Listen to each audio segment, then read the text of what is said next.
So the issue that I'm talking about that you can often face relates to how your operating system assigns a letter to the portable devices that you're plugging in, like your memory card or your external hard drive. And this can have an impact on our Lightroom images that were imported previously, okay?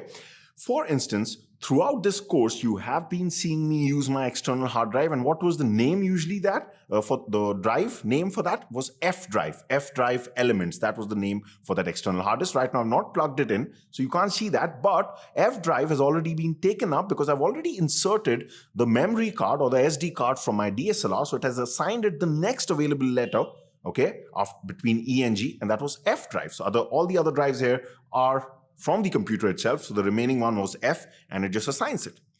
And now, so it happens sequentially. Now, if I put in my external hard drive, I'm just going to plug it in right now. And this time, you're going to see that it's going to come up as the next available letter. So this is what happens by default. So just wait for it. And this time, can you see it is H drive, not F drive. And now Lightroom is going to have a problem with this because when we imported our photographs, that was from F drive. So if I open up Lightroom right now, if I open up that folder, it's going to show me, remember, images for Lightroom course. This was our main folder showing me a question mark. It can't find those images. So I'm going to be showing you two solutions for this.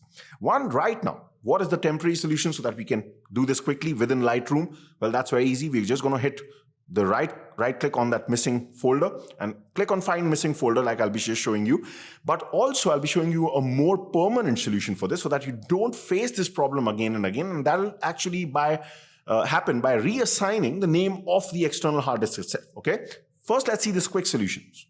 So if I just right click on this, if I say find missing folder, all I just have to tell Lightroom is where the new location is. So this time, this is H drive. I'm going to select that. And within that, we have this folder, which is the missing folder. So it's space to be organized, right? I just have to now select one folder because all my other folders are nicely categorized under this one folder, okay? So you just need to select the main folder. That's all. And then if I just select this, you're going to actually see that it will be able to soon recognize this. See that if I open up H drive now, it has already done that. It has found the missing folder. And now we have H drive, images for Lightroom course, and we've got all the images inside nicely into the folders. So this is the temporary fix. Now, how can you fix this permanently so that you don't have to do this again and again? Let's also see that. So the more permanent way of solving this is by reassigning this letter permanently to your hard disk itself, like a separate letter, okay? Now, this whole process, and also you can change if you want the name of the external hard drive also from elements to something else. But the main thing is changing the letter. Now, this is going to differ from operating system to operating system. Right now, I'm using Windows. The process will remain the same even for the Mac people. It's just that the steps that you have to take to reach to that point, how you change this might differ. So you might have to research a bit on that. I'm showing this right now for the Windows people, okay? So you just go to your search bar here and you're going to type in computer management. It's not going to be too tough for the Mac people also, I'm pretty sure, okay? And then here you will go under disk management. And here this is going to show you all the drives here. So remember, we are interested in elements. This is the external hard drive. We are going to right click on this. I'm going to go to properties. This is where if you want to change the name, okay? So let's say I can call it photos by Kush. Though this is not too important. I'm just going to hit OK. But yeah, this looks good. But the main thing is now, if I right click on this and change drive letter and paths. Now, here you can see it's showing me H drive. I'm going to go to change. Now, here's the thing, okay?